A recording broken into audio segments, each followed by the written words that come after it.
നമസ്കാരം Shri Pearson sir. നമസ്കാരം. നമുക്ക് നിലമ്പൂര് വരാൻ പോവാണ് ഉപതെരഞ്ഞെടുപ്പ്. അതിന് കാരണം എന്താണ്? അൻവർ അങ്ങോട്ടും ഇങ്ങോട്ടും ചാഞ്ചാടി എന്തായാലും അവസാനം വേണ്ടാന്ന് വെച്ചു, രാജിവെച്ചു. അതിനു മുമ്പ് ഇലക്ഷൻ വരുന്നതിന് മുമ്പ് അദ്ദേഹത്തിന് UDF-ലേക്കൊന്ന് കയറിക്കൂടണമെന്ന് ആഗ്രഹമുണ്ട്. അതിന് അദ്ദേഹം കുറേ ചുറ്റിക്കറങ്ങി ഒക്കെ ഇപ്പോൾ ഒരു ഇതിലെത്തിയിട്ടുണ്ട്. ഈ നമ്മളുടെ CPM, താങ്കളൊരു ഇടതുപക്ഷ സഹയാത്രികനാണല്ലോ. CPM-കാർ 3 പേരെ തയ്യാറാക്കി നിർത്തിയിട്ടുണ്ട്. എറണാകുളത്ത് അല്ലെങ്കിൽ തൃക്കാക്കരയിൽ ഇലക്ഷൻ വരുമ്പോൾ താങ്കൾ ശ്രദ്ധിച്ചിട്ടുണ്ടാകും, എവിടെന്നെങ്കിലുമൊക്കെ ആരെങ്കിലുമൊക്കെ വരും. തൃക്കാക്കരയിൽ പ്രത്യേകിച്ചും ലിസി ആശുപത്രിയിൽ നിന്ന്, ഓപ്പറേഷൻ തിയേറ്ററിൽ നിന്ന് ഒരു ഡോക്ടറെ ആ ഓപ്പറേഷൻ വേഷത്തെ കൊണ്ടു നിർത്തി ഞാനാണ് സ്ഥാനാർത്ഥി എന്ന് പറഞ്ഞു. അങ്ങനെ അതൊക്കെ പേയ്മെൻറ്റ് സീറ്റാണെന്നാണ് ആൾക്കാർ പറയുന്നത്. ഞാനൊരു ചാനലിൽ കണ്ടു ഒരു 3 പേര് പേര്, അതിലൊരാൾ 12 വർഷം സർവീസ് ബാക്കി നിൽക്കുന്ന അവിടുത്തെ താലൂക്ക് ഹോസ്പിറ്റലിലെ സൂപ്രണ്ട് സാറും കൂടെയാണ്. അദ്ദേഹം പറയുന്നുണ്ട്, എനിക്ക് സീറ്റ് കിട്ടുകയാണെങ്കിൽ ഞാൻ രാജിവെച്ച് വരുന്നത്. കോൺഗ്രസിനെ സംബന്ധിച്ച് പറയുകയാണെങ്കിൽ ആര്യാടൻ ഷൗക്കത്തിൻ്റെ പേരും പറയുന്നുണ്ട്. എന്നാൽ നമ്മുടെ അൻവർജി പറയുന്നുണ്ട് ജോയി തന്നെ നിർത്തണമെന്നും പറയുന്നുണ്ട്. സാറിൻ്റെ ഒരു അനാലിസിസ് എങ്ങനെയായിരിക്കും ഈ പോകുക ഇലക്ഷൻ? അല്ല, ഉപതെരഞ്ഞെടുപ്പിൽ ആത്യന്തികമായിട്ട് 2 കക്ഷികളും വിചാരിക്കുന്നത് അവരുടെ വരാൻ പോകുന്നതായിട്ടുള്ള തെരഞ്ഞെടുപ്പിൻ്റെ ഒരു ഡ്രസ് റിഹേഴ്സൽ പോലെയായി ഇത് മാറിയേക്കാം എന്നുള്ളതാണ്.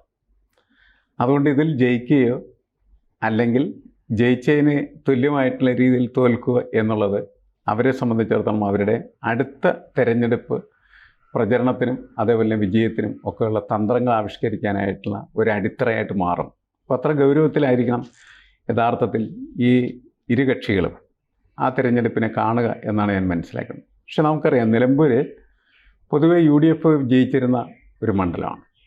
അങ്ങനെ UDF നിരന്തരമായി വിജയിച്ചുകൊണ്ടിരിക്കുന്ന മണ്ഡലങ്ങളിൽ LDF എടുക്കുന്ന സ്ട്രാറ്റജി അല്ലെങ്കിൽ അവരുടെ അടവ് നയെന്നോ എന്ത് ഭാഷ വേണമെങ്കിലും അതിന് ഉപയോഗിക്കാം, അത് എവിടുന്നെങ്കിലും ആരെങ്കിലും കൊണ്ടുവന്ന് നിർത്തി എങ്ങനെയെങ്കിലും ജയിക്കാൻ പറ്റുമോ എന്ന് പറയുന്ന അന്വേഷണമാണ്.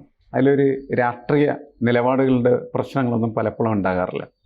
അതാണ് നമ്മൾ പല ഘട്ടങ്ങളിലും പലയിടങ്ങളിലും കണ്ടത്. തൃക്കാക്കരയുടെ കാര്യവും അങ്ങനെയൊക്കെ തന്നെയായിരുന്നു. പണ്ടൊരു മനോജ് ഡോക്ടർ ഉണ്ടായിരുന്നു, ഡോക്ടർ മനോജ്, അങ്ങനെ പലരും.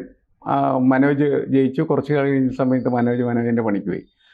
അങ്ങനെയാണ് പലരും പോകുന്നത്. അപ്പോൾ കാരണം രാഷ്ട്രീയമായിട്ട് ഒരു ബേസ് ഇല്ലാത്ത ഒരു സ്ഥാനാർത്ഥിയെ കണ്ടെത്തുകയും അയാളെ അപ്പം നിൽക്കുന്നതായിട്ടുള്ള രാഷ്ട്രീയ സാഹചര്യങ്ങൾക്ക് വേണ്ടി ഉപയോഗിക്കുകയും അതിൻ്റെ ആ ഒരു പ്രത്യേക സാഹചര്യത്തിൽ എങ്ങനെയെങ്കിലും വിജയിച്ചെടുക്കാൻ കഴിയുമോ എന്നൊരു അന്വേഷണം. ഇത് സാധാരണ രീതിയിൽ നമ്മൾ പറഞ്ഞാൽ ഇതൊരു അവസരവാദപരമായിട്ടുള്ള രാഷ്ട്രീയ നീക്കമാണ്. പക്ഷേ ഇത് ഏതെങ്കിലും ഒരു പാർട്ടിയുടെ കുത്തകയല്ല. എല്ലാ പാർട്ടികളും ഇതൊക്കെ തന്നെയാണ് ചെയ്തുകൊണ്ടിരിക്കുന്നത്. CPM അല്ലേ അങ്ങനെ ചെയ്യുന്നത്? അല്ല, CPM-ന് അങ്ങനത്തെ ഒരു പൊളിറ്റിക്കൽ സ്ട്രാറ്റജി പല കാലങ്ങളിലും അവർ ഉപയോഗിക്കുകയും വിജയിക്കുകയൊക്കെ ചെയ്തിട്ടുണ്ട്. കാരണം വെച്ചാൽ പാലക്കാട് തന്നെ സരിനെ നിർത്തിയത് CPM-ന്റെ ഒരു നല്ല സ്ട്രാറ്റജി ആയിട്ട് താങ്കൾ കരുതുന്നുണ്ടോ? ഇല്ല, ഞാനതിനെ കണക്കാക്കുന്ന ഒരാളല്ല. പല ഇടതുപക്ഷക്കാർക്കും അത് ശരിയാണ് എന്നുള്ള അഭിപ്രായം ഇല്ല എന്ന് തന്നെയാണ് ഞാൻ മനസ്സിലാക്കുന്നത്. പക്ഷേ നമ്മൾ ഒരു പാർലമെൻ്ററി രാഷ്ട്രീയത്തിൽ, അധികാര രാഷ്ട്രീയത്തിൽ പ്രവർത്തിച്ചുകൊണ്ടിരിക്കുന്നവരുടെ തലച്ചോർ എപ്പോഴും പ്രവർത്തിച്ചുകൊണ്ടിരിക്കുന്നത് എങ്ങനെ അധികാരം നിലനിർത്താം എന്നതിൻ്റെ അടിസ്ഥാനത്തിലാണ്. അവിടെ ഇടതുപക്ഷ രാഷ്ട്രീയത്തിനല്ല പ്രസക്തി, പകരം സർവൈവൽ പൊളിറ്റിക്സിനാണ് പ്രാധാന്യം വരുന്നത്. അങ്ങനെയാണ് നമ്മളത് മറ്റൊരു ഭാഷയിൽ പറഞ്ഞതിനിടയിൽ അവസരവാദ രാഷ്ട്രീയം എന്ന് പറയുന്നത്. കിട്ടുന്ന അവസരത്തെ എങ്ങനെ മികച്ച തോതിൽ തങ്ങളുടെ അധികാരം നിലനിർത്താൻ വേണ്ടിയിട്ട് ഉപയോഗിക്കാം. ഈ ഒരു സമീപനമാണ് യഥാർത്ഥത്തിൽ CPM പല ഘട്ടങ്ങളിലും ഉപയോഗിച്ചിട്ടുള്ളത്. അത് രാഷ്ട്രീയമായിട്ട്, പ്രത്യേകിച്ച് ദീർഘകാല രാഷ്ട്രീയത്തിൽ അവരുടെ രാഷ്ട്രീയത്തിന് പരിക്കേൽപ്പിക്കുന്ന ഒരു സംഭവമാണ്. അതാണ് സംഭവിച്ചുകൊണ്ടിരിക്കുന്നത്. സർ നേരത്തെ പറയുകയുണ്ടായി ജയത്തിന് തുല്യമായ ഒരു തോൽവി പരാജയം. അങ്ങനെ ഒരു പരാജയം ഉണ്ടോ? ജയിച്ച് ലോട്ടെടുത്താണെങ്കിൽ പോലും ജയിച്ചാൽ തന്നെ അസംബ്ലിയിലേക്കോ കോർപ്പറേഷനിലേക്കോ പാർലമെന്റിലേക്കോ കയറാൻ പറ്റും. ജയിച്ചതിന് തുല്യമായ എന്ത് പരാജയമാണുള്ളത്? വോട്ടുകൾ കൂടുന്നതുകൊണ്ട് അദ്ദേഹം MP ആവുന്നില്ല, MLA ആകുന്നില്ല, അല്ലെങ്കിൽ 100 സീറ്റ് ഇപ്പോൾ ഉള്ളത് 101 സീറ്റ് ജയത്തിന് തുല്യമായ പരാജയം കൊണ്ടുണ്ടാകുന്നില്ല. ജയം തന്നെയാണ്. അത് വോട്ടെടുപ്പിൽ കൂടെ ആണെങ്കിൽ പോലും, അതായത് നറുക്കെടുപ്പിൽ കൂടെ ആണെങ്കിൽ പോലും തുല്യമായിട്ട് വന്നിട്ടല്ലേ? അപ്പൊ ആ പറഞ്ഞതിനൊന്ന് ഞാനത് പറയാം. വ്യക്തിയെ സംബന്ധിച്ചിടത്തോളം അത് ശരിയാണ്. കാരണം എന്താണെന്ന് വെച്ച് കഴിഞ്ഞാൽ വ്യക്തി രാഷ്ട്രീയത്തെ സംബന്ധിച്ചിടത്തോളം ഒരു MLA കൂടുന്നില്ല. LDF-നാണെങ്കിലും കോൺഗ്രസിനാണെങ്കിലും MLA കൂടുന്നില്ല. രാഷ്ട്രീയത്തിനുള്ളൊരു സാധ്യത എന്ന് പറയുന്നത്, നിങ്ങൾ നല്ല രീതിയിൽ ഒരു തെരഞ്ഞെടുപ്പ് തോറ്റുപോയി എന്നായിരിക്കും. അങ്ങനെയാണെങ്കിൽ അടുത്ത തെരഞ്ഞെടുപ്പിൽ നിങ്ങൾ അവിടെ ജയിക്കുമെന്ന് ആരും പ്രതീക്ഷിക്കുന്നില്ല എന്നുള്ളതാണ്.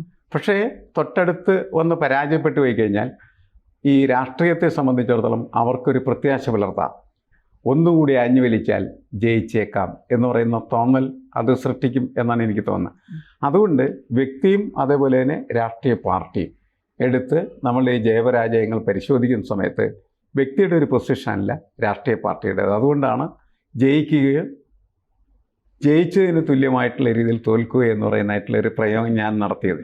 സാർ, ഒരു കാര്യം ചോദിക്കട്ടെ. ഇന്നൊരു മാധ്യമത്തിൽ വായിച്ചു, ഇപ്പോൾ BJP കഴിഞ്ഞ ലോക്സഭാ തെരഞ്ഞെടുപ്പിൽ 20ഓളം സ്ഥലങ്ങളിൽ, അസംബ്ലി മണ്ഡലങ്ങളിൽ 1ാം സ്ഥാനത്ത് എത്തിയിട്ടുണ്ടെന്ന് വെച്ചു.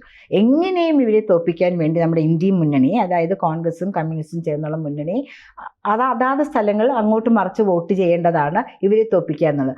ആ നയത്തിനെക്കുറിച്ച് എന്താണ് സാറിന് വിശദീകരിക്കാൻ? അല്ല, ഒന്ന്, അത് കേരളത്തിൽ സ്ഥിരമായിട്ട് പറഞ്ഞുകൊണ്ടിരിക്കുന്ന ഒരു രാഷ്ട്രീയ എന്താണ് അതിന് പറയാവുന്നത്, അതൊരു ക്ലീഷയായിട്ടാണ് എനിക്ക് തോന്നിയിട്ടുള്ളത്. അതായത് കോൺഗ്രസ് ജയിച്ചു കഴിഞ്ഞാൽ CPM പറയും കോൺഗ്രസും BJPയും തമ്മിൽ വോട്ട് കച്ചവടം നടത്തിയിട്ടാണ്. അതുപോലെ CPM ജയിച്ചു കഴിഞ്ഞാൽ BJP പറയും കോൺഗ്രസും അതേപോലെ തന്നെ CPM നടത്തിയ വോട്ട് കച്ചവടമാണ് എന്ന്. അതായത് കുറേ കാലങ്ങളായിട്ട് BJPയുടെ വോട്ട് ഇങ്ങനെ മാറ്റി മാറ്റി കച്ചവടം ചെയ്യുന്നു എന്ന് പറയുന്ന അഭിപ്രായ പ്രകടനങ്ങൾ നടത്തുമായിരുന്നു. നമ്മളിവിടെ അങ്ങനെ നടന്നു വരുന്നുണ്ട്. പക്ഷേ എൻ്റെ അഭിപ്രായത്തിൽ ഇത്തരത്തിലുള്ള ഒരു പ്രക്രിയയും ഒരിടത്തും നടക്കുന്നില്ല എന്നുള്ളതാണ്. കാരണം ഓരോ രാഷ്ട്രീയ പാർട്ടിയുടെയും പ്രവർത്തകർ, അവർക്ക് വോട്ട് ചെയ്യുന്ന ആളുകൾ, അവർ തീർച്ചയായിട്ടും അതാത് രാഷ്ട്രീയ പാർട്ടികൾക്ക് രാഷ്ട്രീയ പാർട്ടിയുടെ നിലപാടുകൾക്കനുസരിച്ച് വോട്ട് ചെയ്യുന്നു എന്ന് മാത്രമേ ഉള്ളൂ. എന്നാൽ ഷിഫ്റ്റിംഗ് വോട്ട്സ് ഉണ്ട്. ആ ഷിഫ്റ്റിംഗ് വോട്ട്സ് എന്ന് പറയുന്നത് ഓരോ പ്രത്യേക രാഷ്ട്രീയ സാഹചര്യം പരിശോധിച്ചിട്ട് ചെയ്യുന്ന വോട്ടുകളാണ്. സ്ഥാനാർത്ഥിയെ അവർ നോക്കും, അതുപോലെ തന്നെ ആ രാഷ്ട്രീയ അന്തരീക്ഷത്തെ നോക്കും, മത്സരിക്കുന്ന സമയത്ത് അവർ മുന്നോട്ട് വെക്കുന്നതായിട്ടുള്ള ചില ഓഫറുകൾ അല്ലെങ്കിൽ അവരുടെ ചില ഒബ്ജക്റ്റീവ്സ്, ഇതെല്ലാം പരിശോധിച്ചിട്ട് വളരെ സസൂക്ഷ്മമായിട്ട് രാഷ്ട്രീയ നിലപാടെടുക്കുന്ന കുറേ വോട്ടുകളുണ്ട്. ഷിഫ്റ്റിംഗ് വോട്ടുകൾ എന്ന് പറയും. ചിലപ്പോൾ അത് ജാതിയുടെ പേരിൽ അങ്ങോട്ടും ഇങ്ങോട്ടും മാറുന്നതാകാം, വ്യക്തിപരമായിട്ടുള്ള മികവിൻ്റെ അടിസ്ഥാനത്തിൽ മാറുന്നതാകാം. അത്തരം വോട്ടുകളെ നമ്മൾ അങ്ങനെയുള്ള ഫ്ലോട്ടിംഗ് വോട്ട്സായിട്ട് തന്നെ കണക്കാക്കണം. അതൊരിക്കൽ പോലും കച്ചവട വോട്ടുകളായിട്ട് കണക്കാക്കരുത്.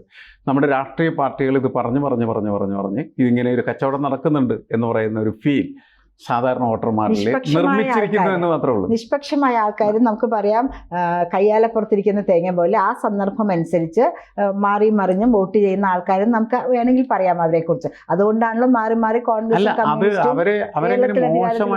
അവരങ്ങനെ മോശമായിട്ട് ചിത്രീകരിക്കുന്നത് ശരിയല്ലെന്നുള്ള അഭിപ്രായക്കാരാണ്. തീർച്ചയായിട്ടും. കാരണം അവരാണ് യഥാർത്ഥത്തിൽ എന്ത് ചെയ്യുന്നത്, ഈ രാഷ്ട്രീയത്തെ ശരിയായിട്ടുള്ള രീതിയിൽ ഒബ്സർവ് ചെയ്യുകയും എന്ത് നിലപാടാണ് ഒരു സത്യസന്ധരായിട്ടുള്ള ഒരു മനുഷ്യൻ അല്ലെങ്കിൽ സത്യസന്ധനായിട്ടുള്ള ഒരു വോട്ടർ എടുക്കേണ്ടത് എന്ന് തീരുമാനിക്കുകയും അതിൻ്റെ അടിസ്ഥാനത്തിൽ അവർ വോട്ട് ചെയ്യുന്നു എന്നാണോ മനസ്സിലാക്കേണ്ടത്. സാർ, നമ്മൾ തിരിച്ച് നിലമ്പൂരിലേക്ക് വരികയാണെങ്കിൽ ഇത് ശ്രീ അൻവറിനെ സംബന്ധിച്ചിടത്തോളം ഒരു വോട്ടർ ലൂ ആണോ?